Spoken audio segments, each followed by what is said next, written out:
माया हमेशा से अपने परिवार के इतिहास के बारे में जिज्ञासु थी, लेकिन जब उसकी नानी का निधन हुआ तब जो उसने खोजा उसने उसे हिलाकर रख दिया। उसकी नानी हमेशा से एक रहस्यमय व्यक्तित्व रही थी, बहुत कम बोलने वाली, जो शिमला के बाहरी इलाके में एक विशाल हवेली में अकेली रहती थी। माया ने उनसे बहुत कम मुलाकात की थी।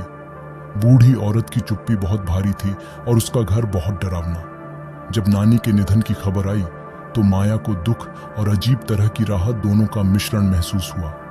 वह और उसके माता पिता संपत्ति को निपटाने के लिए शिमला गए। हवेली अपनी चरमराती लकड़ी की फर्श और धूल भरे कमरों के साथ समय में जमी हुई लग रही थी। आधुनिकता से अछूती पारिवारिक वकील श्री कपूर ने माया को एक छोटा जंग लगा हुआ चाबी सौंपा। तुम्हारी नानी ने यह तुम्हारे लिए छोड़ा है, उन्होंने कहा। उन्होंने जोर देकर कहा कि यह केवल तुम्हारा है। माया ने चाबी ली। उसकी रीढ़ में एक ठंडक दौड़ गई। ये चाबी अजीब आकार की थी, जिस पर जटिल नक्काशी की गई थी। ये किस चीज को खोलता है, उसने पूछा। श्री कपूर ने कंधे उचकाए। मुझे नहीं पता, उन्होंने कोई और निर्देश नहीं दिए। जिज्ञासा से प्रेरित माया ने हवेली की तलाश शुरू कर दी, हाथ में चाबी लिए। अंततः उसे अटारी में एक बंद कमरा मिला। दरवाजा भारी और चमकदार, चाबी की तरह ही जटिल नक्काशी से भरा हुआ था। उसने चाबी घुमाई और दरवाजा चरमराते हुए खुल गया। अंदर उसने एक पुराना धूल से ढका हुआ आईना पाया। यह लंबा था, गहरे लकड़ी के फ्रेम के साथ, जो दरवाजे की नक्काशी से मेल खाता था। इसमें कुछ ऐसा था जो उसे खींच रहा था, हालांकि उसने उसके भीतर एक अजीब बेचैनी को भी जागृत किया। माया ने सतह से धूल झाड़ी और अपनी परछाई को देखा। एक पल के लिए सब कुछ सामान्य लगा, लेकिन फिर उसने कुछ अजीब देखा। उसकी परछाई की आंखें, वे उसकी अपनी नहीं थीं। वे गहरी तीव्रता से भरी हुई थीं जिसे वह समझ नहीं सकी। उसने पलक झपकाई और आंखें फिर से सामान्य हो गईं। उसे डर की अनुभूति हुई। यह नानी का रहस्य होना चाहिए, उसने फुसफुसाया। उसने उसके रहस्यों को उजागर करने की उम्मीद में आईने को दिल्ली के अपने अपार्टमेंट में ले जाने का निर्णय लिया। दिल्ली में माया ने आईने को अपने बेडरूम में रखा। यह उसके आधुनिक फर्नीचर के बीच असंगत लग रहा था, फिर भी वह इसे छोड़ नहीं सकी। उस रात उसे पहला बुरा सपना आया। वह आईने के सामने खड़ी थी, लेकिन उसकी परछाई उसके हाव भाव की नकल नहीं कर रही थी। इसके बजाय यह दुष्टता से मुस्कुरा रही थी और उन शब्दों को बुदबुदा रही थी जो वह सुन नहीं सकी। माया ठंडे पसीने में जाग उठी। उसका दिल तेजी से धड़क रहा था। अगले कुछ दिनों में अजीब घटनाएं शुरू हो गईं। वह आईने में परछाई की झलक पकड़ लेती या अपनी परछाई को ऐसे करते हुए देखती जो वह नहीं कर रही थी। एक शाम जब वह अपने बालों में कंघी कर रही थी, उसने अपनी परछाई को पीछे से दुष्टता से मुस्कुराते देखा, लेकिन जब उसने मुड़कर देखा तो वहां कुछ भी नहीं था। माया ने अपनी सबसे अच्छी दोस्त अनिका से अपनी बात साझा की। तुम्हें एक ब्रेक की जरूरत है, अनिका ने कहा। तुम मेरे साथ कुछ समय के लिए क्यों नहीं रहती? माया ने सहमति दी। उसने आईने को कपड़े से ढक दिया, उम्मीद करते हुए कि इससे अजीब घटनाएं रुक जाएंगी। अनिका के अपार्टमेंट में माया ने कुछ दिनों में पहली बार शांतिपूर्वक सोई, लेकिन यह शांति लंबे समय तक नहीं टिकी। उसे अपने ही नंबर से परेशान करने वाले टेक्स्ट मिलने लगे, ऐसे संदेश जो उसके गहरे डर और रहस्यों को जानते थे। टेक्स्ट अधिक धमकी भरे होते गए, जिनमें हिंसक कृत्यों के ग्राफिक विवरण भरे हुए थे। हैरान और डरी हुई माया ने एक ज्योतिषी श्रीमती शर्मा से मदद मांगी। श्रीमती शर्मा ने ध्यान से माया की कहानी सुनी। जिस आईने की तुम बात कर रही हो वह साधारण नहीं है, श्रीमती शर्मा ने कहा। यह एक द्वार है, अंधेरे शक्तियों का माध्यम। तुम्हारी नानी को यह पता होना चाहिए था। क्या इसे नष्ट किया जा सकता है? माया ने पूछा। श्रीमती शर्मा ने सिर हिलाया। इसे नष्ट करना संभव नहीं है। तुम्हें इसकी शक्ति को बंद करने का तरीका खोजना होगा। इससे अपने संबंध को तोड़ना होगा। श्रीमती शर्मा ने माया को एक ताबीज और कुछ अनुष्ठानों का सेट दिया। माया अपने अपार्टमेंट लौटी, इस दुस्वप्न को खत्म करने के लिए दृढ़ संकल्पित। उसने आईने को अनकवर किया, ताबीज को कसकर पकड़ा। उसने श्रीमती शर्मा द्वारा दिए गए शब्दों को दोहराना शुरू किया। जैसे ही उसने मंत्रों का जाप किया, आईने की सतह पानी की तरह लहराने लगी। उसकी परछाई प्रकट हुई आईने से बाहर कदम रखते हुए। ये वही थी, फिर भी नहीं थी। परछाई की आंखें काली थीं, दुष्टता से भरी हुई। तुम मुझसे छुटकारा नहीं पा सकती। परछाई फुसफुसाई, मैं तुम हूं, तुम्हारा डर, तुम्हारी अंधकार। माया का जाप जारी रहा, उसकी आवाज कांप रही थी। परछाई उस पर झपटी, लेकिन ताबीज ने उज्जवल चमक बिखेर दी, उसे पीछे धकेल दिया। आईने की सतह हिंसक रूप से लहराई और अंतिम हताश जाप के साथ माया ने देखा कि परछाई आईने में वापस खींची जा रही थी। आईने की सतह स्थिर हो गई और कमरे में शांति छा गई। माया थकी हुई लेकिन राहत महसूस करते हुए गिर पड़ी। कई हफ्तों तक जीवन सामान्य हो गया। माया ने आईने को अपने स्टोरेज रूम में रख दिया, इसे ढका हुआ रखा। उसने उम्मीद की कि यही अंत होगा।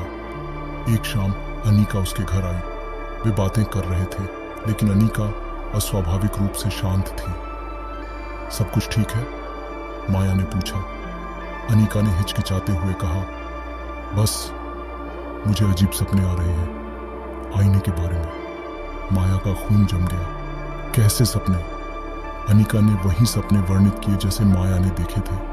एक परछाई काली आंखों के साथ, परेशान करने वाले संदेश और एक निगाह रखी जाने की भावना। माया को दोष की एक लहर महसूस हुई। मुझे माफ करना अनीका, यह सब मेरी गलती है। उन्होंने मिलकर फिर से श्रीमती शर्मा के पास जाने का निर्णय लिया। ज्योतिषी ने ध्यान से सुना और फिर गंभीरता से कहा, आईने की शक्ति मेरी सोच से अधिक मजबूत है। यह अब तुम दोनों पर हावी हो गई है। क्या इसे रोकने का कोई तरीका नहीं है? अनीका ने डरते हुए पूछा। श्रीमती शर्मा ने लंबी सांस ली। एक तरीका है, लेकिन यह जोखिम भरा है। तुम्हें आईने के भीतर की शक्ति का सामना करना होगा और इसे अंदर से नष्ट करना होगा। कैसे? माया ने पूछा। तुम दोनों को आईने की दुनिया में प्रवेश करना होगा, श्रीमती शर्मा ने कहा। उस शक्ति के स्रोत को खोजकर नष्ट करना होगा। ताबीज और श्रीमती शर्मा के मार्गदर्शन के साथ माया और अनीका ने आईने में प्रवेश करने की तैयारी की। उन्होंने मिलकर अनुष्ठान किए, एक स्वर में जाप करते हुए। आईने की सतह लहराने लगी और वे अंदर चले गए। उन्होंने खुद को माया के अपार्टमेंट के एक अंधेरे विकृत संस्करण में पाया। छायाएं उनकी दृष्टि के कोनों में घूम रही थीं और हवा में एक दुष्टता की भावना भरी हुई थी। वे एक दूसरे को पकड़े हुए सावधानी पूर्वक इस अजीब दुनिया में आगे बढ़ रहे थे। अचानक काली परछाई प्रकट हुई, पागलपन से हंसते हुए। तुम्हें लगता है कि तुम मुझे हरा सकती हो? उसने व्यंग्य किया। मैं अमर हूं। माया और अनीका ने अपनी जगह पर खड़े होकर सामना किया। हम तुमसे नहीं डरते, माया ने कहा, हालांकि उसकी आवाज कांप रही थी। उन्होंने परछाई का पीछा किया, आईने की दुनिया के और भी गहरे हिस्सों में। यह स्थान और भी असली हो गया, भयानक छवियों और अस्थिर ध्वनियों से भरा हुआ। अंततः वे एक विशाल धड़कते हुए दिल के पास पहुंचे, जो इस दुनिया के केंद्र में था। यह इसका स्रोत है। श्रीमती शर्मा की आवाज उनके मन में गूंज उठी। इसे नष्ट करो और शक्ति कमजोर हो जाएगी। उन्होंने ताबीज को एक साथ पकड़ा, इसकी रोशनी को दिल पर केंद्रित किया। परछाई चीख उठी, उन्हें रोकने की कोशिश कर रही थी, लेकिन वे दृढ़ बने रहे। दिल में दरारें पड़ने लगी और रोशनी उन दरारों से बाहर निकलने लगी। एक अंतिम ऊर्जा विस्फोट के साथ दिल टूट गया। परछाई ने एक अंतिम पीड़ादायक चीख निकाली और फिर शून्य में विलीन हो गई। ये दुनिया उनके चारों ओर गिरने लगी और वे पोर्टल की ओर दौड़ पड़े। वे आईने से बाहर गिर पड़े, वापस माया के अपार्टमेंट में। आईने की सतह अब काली थी, नक्काशी फीकी पड़ गई थी। यह अब एक साधारण आईना लग रहा था। श्रीमती शर्मा ने पुष्टि की कि शक्ति समाप्त हो गई है। आईना अब सिर्फ एक साधारण आईना था, इसकी शक्ति बंद हो गई थी। माया और अनीका ने अपने कंधों से भार को उठते हुए महसूस किया। वह अंधकार जो उन्हें परेशान कर रहा था अब मिट चुका था। उन्होंने आईने को तोड़ने का निर्णय लिया, इसे टुकड़ों में बांटकर और अलग अलग जगहों पर दफना दिया। धीरे धीरे जीवन सामान्य होने लगा। आईने के डरावने सपने धुंधले हो गए। फिर भी कभी कभी रात के सन्नाटे में माया अपनी परछाई में एक झलक देखती और सोचती कि क्या अंधकार वास्तव में खत्म हो गया है।